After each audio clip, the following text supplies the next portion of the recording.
Karen claims to be the owner's wife in my parents' restaurant and ends up embarrassing herself. I am 18 years old. We offer snacks, cakes, candies, and several fast items in the small restaurant my parents run. Let us just refer to it as Joe's. It was named after my grandparents. Yes, I do pay. Normally, I hang out there with friends to have something whenever I have free time, and this helps them to pay as well. Working at Joe's pays me, especially on the weekends as it gets really busy. I pick orders and assist others with service. We do indeed have staff members. Along with paying me for the hours I work, my dad lets me keep the tip money clients leave after dining. Few of the frequent patrons are aware that my parents, the proprietors, also work there. I am the son of the owner. People commonly confuse them, nevertheless, for employees. One weekend, a woman, probably in her 30s or 40s, entered the restaurant with her bratty child, who appeared to be roughly 13 years old. Given it was the weekend, the place was somewhat packed. She was advised to take a seat on one of the waiting seats. About 20 minutes later, she sat down at a ready table. I went to get her order. I can't precisely recall what she ordered, perhaps a sandwich or something. I handed the order to the kitchen and stood next to the register monitoring whether anyone needed anything. Her bratty child was running around the restaurant, yelling, running over people, treading on their feet, even touching their food. Naturally, the mother seemed unconcerned and preoccupied on her phone. This infuriated me much, hence I grabbed the child by his hand and angrily instructed him not to run in such a strong manner that he started crying and ran back to his mother. Fuming, the mother stripped across to me. The discussion proceeded as follows. "How dare you touch my child?" the entitled mother says. "Me? He was flitting about upsetting other individuals. Surely you noticed he was handling their food." "Well, he's a child," says the entitled mother. "He is free to do as he likes." "Me? Well, yeah, but under my supervision." "Do you even know who I am?" the entitled mother asked. Thinking, asterisk. Here we go again. Knowing what was about to happen, I chose to participate, asterisk. "Me? No ma'am, I'm not." Entitled mother. "Well, then you ought to know. I am the owner's wife. You're getting fired, so you made a big mistake and I will make sure your face won't be seen here again." I started to find amusement at this stage. I assumed she would say she was a friend or sister of the owner, but she opted for asterisk wife asterisk, hence now I could have some fun. "Me? Ma'am, I doubt you even know his." She served me. "His name is insert my dad's name here," says entitled mother. She knew my dad's name, which startled me since only a small number of people knew that fact. "Me? Ma'am, please don't get me fired. I'm so sorry I was nasty to your son. I just have this job." Entitled mother. "You should have considered that before you touched my son." "Me? But ma'am, he was frustrating." She once more cut me off. Title mother. "Shut up." She marched across to the cashier and insisted on talking to the manager. Coming out, my dad asked her what was happening. Entitled mother. "Your staff member has been buzzing my son. I want him to be let go right now." I'm sorry for the inconvenience, but I can't just fire him without reason," my dad answered after staring at me then back at her. "Do you even know who you're talking to?" Entitled mother asks. "The owner of Joe's is married to me, hence I find this staff unacceptable." My dad smiled the most of all. Entitled mother. "Why are you laughing?" "I am sincere. Dad, I apologize for any trouble once more. Are you looking for a refund?" The entitled mother entered complete fury mode and exclaimed, "You know what? I'm grumbling about you and your company on my phone to my husband. We'll have you sacked right now." We posted it on a board outside for home delivery orders, hence she picked my dad's phone number. She gave that number a call. My dad's phone rang. Shock rocked Karen, the entitled mother. Taking up the phone, he said, "Hello, this is Joe's owner. How could I assist you?" As if all the blood drained from Karen, her face turned from red to absolutely white. "Yes, I am the owner and manager of Joe's and you are not at all my wife," he said. "And my son is the employee you wish sacked." She stared at me, and my laughter started to flow uncontrolled. Her order came ready just then, but by then she was already ashamed enough. Her child was wailing all through the backdrop. We still giggle about her dragging him out by the arm, not following the instructions, and without even taking the order. Man, I find it hard to understand how long OP let this continue before saying anything. He actually had not really needed to say anything at all.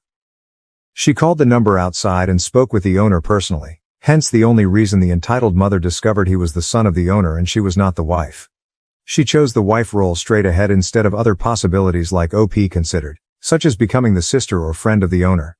She simply asserted, rather boldly, to be the wife of the proprietor. I wouldn't have been able to resist shouting something like, "Mom, you finally came home," remarked one of the funniest remarks, then tried hugging her while faking tears of joy. Following up, someone remarked, "That would be awesome and hilarious. And I have a younger brother as well. Were you expecting Dad when you left? Is he a half-brother?" Better still, the larger the scene is. People begin by pulling out their phones and filming the entire event. Tell me what you would score this entitlement level 1 out of 10 and down below in the comments. Now to the next story. Story 2. Ex-husband begs to come back after miserable life. I laughed and called it karma. Am I the asshole? My ex-husband divorced me 3 years ago.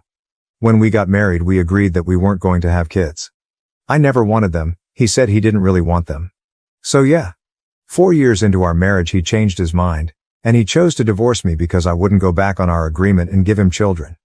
I'm not really a big believer in divorce. I was ready to be married for the rest of our lives. We had a good marriage, but I guess he didn't love me that much if he picked kids that didn't even exist over me. Right after our divorce, he almost instantly remarried. He got his new wife pregnant right away, and they have 2 kids together. In the 3 years since then, I've finished my higher education and have accepted a high-paying job in healthcare. Life has actually been pretty good for me, and I've gotten to the point where I think I'm ready to start looking to settle down. Yesterday morning, my ex-husband showed up on my doorstep crying. I figured something pretty awful must have happened, so I let him in and got him a drink. He started going on and crying about how awful his life is. He apparently hates his 2 kids. One of them is disabled and maybe autistic, and he has no money due to the kid being so expensive. His wife yells at him all the time. She got fat after having kids and doesn't want to lose weight. She never puts out. He can never go anywhere anymore. He said that he wants a divorce from his new wife and he regrets ever leaving me. He asked if I would take him back and said he learned his lesson. I couldn't help but laugh at him. It was so pitiful. His audacity also kind of astounded me. I told him that with 2 kids to support and his lack of loyalty, he is not a catch, and I definitely won't take him back. And maybe this was karma for divorcing me. He was pissed, called me an asshole, and said he thought I would be more supportive and would at least turn him down nicely. Am I the asshole? Now to the next story. Story 3. Am I the asshole for exposing my dad's girlfriend after she tried to kick me out and faked a pregnancy? I'm M20, and I was a former foster kid. I was never adopted before I aged out, but I was placed with Joe when I was 10, and we were long-term matched by the time I was 14. Joe's the only real family I've ever had, and I consider him my dad. Even though the whole adoption thing never happened. When I first moved in with Joe, he was married, but his wife passed away suddenly when I was 12. That was tough on both of us, but we managed to get through it together. Now, Joe's been dating his current girlfriend, Sarah, for about 2 years. She didn't come over much, and when she did, it was pretty brief. But 3 weeks ago, she moved into our house because she lost her job and couldn't afford rent anymore. I don't know if she was always like this or if moving in has brought out a different side of her, but Sarah's been acting really strange. Whenever Joe isn't around, she completely ignores me, won't even look at me when I speak, won't answer questions, nothing. At first I thought it might be some kind of anxiety thing. But now it started getting worse. For example, when Joe's at work and I'm in the lounge watching a movie, she'll come in and start blasting TikTok on her phone or playing music, totally disregarding the fact that I'm there. When I ask her to turn it down, she just flat out ignores me.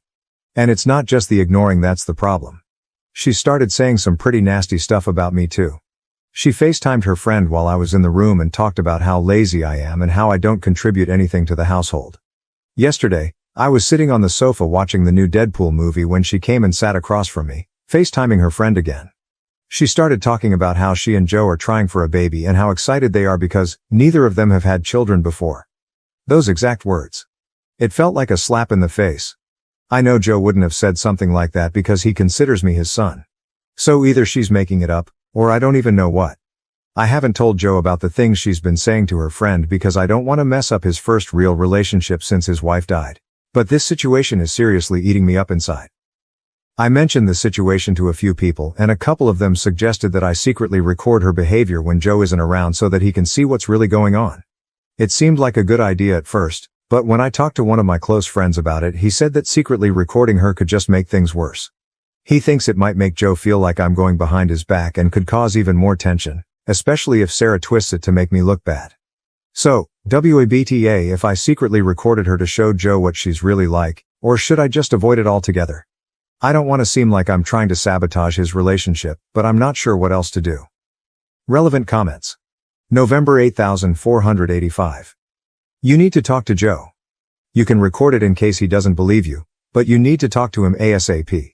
And you might also have to work on your exit plan in case it backfires, which it can. People in love do strange things at times. NTA. OOP. I don't think Joe would ever kick me out, but you're right, I should have a backup plan just in case. Call 20.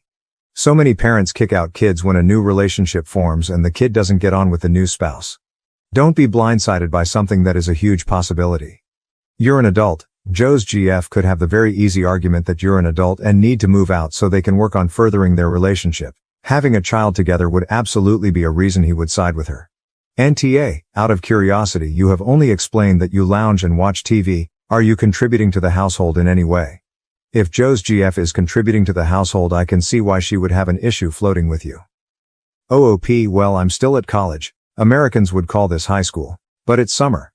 As a foster care leaver, Joe is paid £300 per week by the government to support me until I finish. This will carry on until I finish university or until I'm 25, whichever is first. I also get universal credit, which I use for most of my expenses. OOP goes on to state, high school usually ends at 18 here also, but I've had to redo some learning that I missed. Huge_Lime 826 Get your ass off the couch and contribute to the home. Seems to me you are too stupid to realize that he will pick his girlfriend bedmate over a 20-year-old taking up space and pissing off his hot girlfriend. You don't realize it, but unless you start contributing, your days are numbered. So you're off school for the summer. Why don't you have a job to go to every day instead of sitting your ass on the couch? OP, who hurt you? Huge_Lime 826 Nobody hurt me. But I did have enough common sense to get my ass off the couch and not play video games as a 20-year-old and then bitch about somebody who actually is contributing to the household.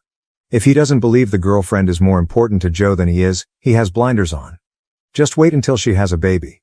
He needs to wake up and get his ass off the couch and contribute to the family. 20 years old is not a time to be sitting on the couch playing video games to get a job. Automatic_mirror_ 825. It's time to fly out of the nest, find a job, and/or college. Build your own life. You are an adult, young, male, with lots of opportunities. Sorry_I_guess responding to automatic_mirror_ 825. This young man didn't have a stable home until he was 10.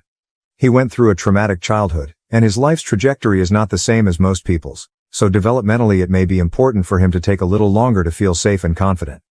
Hell, he's still finishing his secondary education due to those complications. And you have literally no idea what opportunities he does or doesn't have. As long as his father is happy to have him there, who are you to tell him he needs to leave home? What a shitty, presumptuous thing to say. Silent Prune 8103. Going to school isn't contributing to the household. Doing chores, taking out the trash, preparing dinner, doing laundry, sweeping the floors, vacuuming, doing repairs around the house. Contributing to the sustainment of your family's home and health of it so it doesn't burden others. That's my responsibility. If she finds herself or Joe doing all of this, then I would be annoyed as well. You're an adult. As an adult, you should be contributing without being told the responsibilities of maintaining the home. I would say getting a job as well at your age. Many folks go to school and have a part-time job, but if that's not the case, you can help around the house. I guarantee if you're doing those things, Joe and possibly her will have a different positive opinion of you. Update. I decided to talk to Joe directly instead of secretly recording Sarah. I thought it would be more mature, sensible, and non-confrontational to handle things face to face. My mindset was that if he didn't take it seriously, then I'd consider recording to show him what was really going on. When Joe got home from work, I asked him to talk privately in my room. He seemed a bit confused at first, but I made it clear that I wasn't trying to sabotage his relationship. I just needed to tell him that some things Sarah was doing were making me uncomfortable. I reminded him about how she ignores me and mentioned how she plays videos while I'm watching TV, but when I told him, she said that he didn't have any children and that they were trying for a baby, he looked really upset. It felt a bit awkward, but Joe called Sarah into the room to talk with us. He asked her if what I said was true and she immediately denied it. You could see from her body language that she was lying. I'm not sure if she just never expected me to say anything about how she's been treating me or what. Joe firmly told her that this is my house, not hers, and that while she's a guest here, she can't be disrespecting me. Things got a little heated, and in the end, she apologized to me, though it was through gritted teeth. I accepted the apology, even though I'm not sure it was genuine. After that, Joe asked if I was still comfortable with her staying with us. I said I was because I didn't want to break them up. I just wanted to tell him what was happening. However, she decided to stay at her friend's house for the night, which made the situation feel even more tense. I can tell Joe is really upset now, and I feel super guilty for making him feel this way. He insists it's not my fault and we ended up having kebabs for tea, but even so I can't shake the feeling that I've caused a huge fight between them. Joe went to bed early, and now I'm stuck feeling bad about the whole situation. I just hope that whatever happens next, things will settle down. Thank you everyone. Update 2. So, about a month ago, things seemed to be getting better, at least on the surface. Joe and Sarah got back together, and I gave them my blessing because Joe really wanted it to work.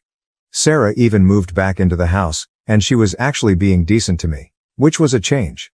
But honestly, I always felt like she was just putting on an act. I had this nagging feeling that she still didn't like me and was only being nice because her other option was to be homeless. It all went downhill really fast though. Less than a week after moving back in, Sarah announced that she was pregnant with Joe's baby. And that's when the real chaos started. She dropped this ultimatum on Joe. Either I move out, or she'd break up with him and make it impossible for him to be involved with the baby. Joe was torn because he didn't want her or the baby to be homeless, but he also made it clear that I wasn't going anywhere. I'm his family, and he wouldn't kick me out for anything. So Joe told Sarah that they'd have to break up for good after she gave him the ultimatum. He even kicked her out again. That's when things got even crazier. Sarah started messaging Joe, saying she was going to get an abortion because she couldn't afford to be pregnant. Joe, being the good guy he is, offered to send her money and even pay for her rent so she wouldn't be homeless, but she kept playing games. Anyway, I was borrowing Joe's iPad one day and I saw that Sarah's iMessage was still linked to it. I accidentally stumbled across her messages to a friend where she admitted she wasn't pregnant at all. She was just lying to get money from Joe and had this whole plan to drag him along for months before pretending to get an abortion. She even said she was going to make Joe's life miserable because he kicked her out. I felt sick to my stomach reading those messages. I took a screen recording of the entire chat, including the phone numbers and everything so she couldn't deny it or say that it was faked. When I showed Joe, he was completely heartbroken. He's stopped sending her money, but now he's unsure about what to do next.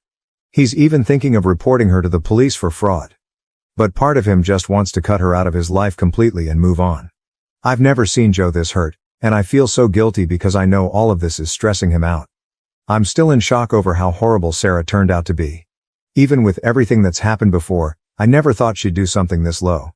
Now, we're just trying to figure out how to move forward from all of this.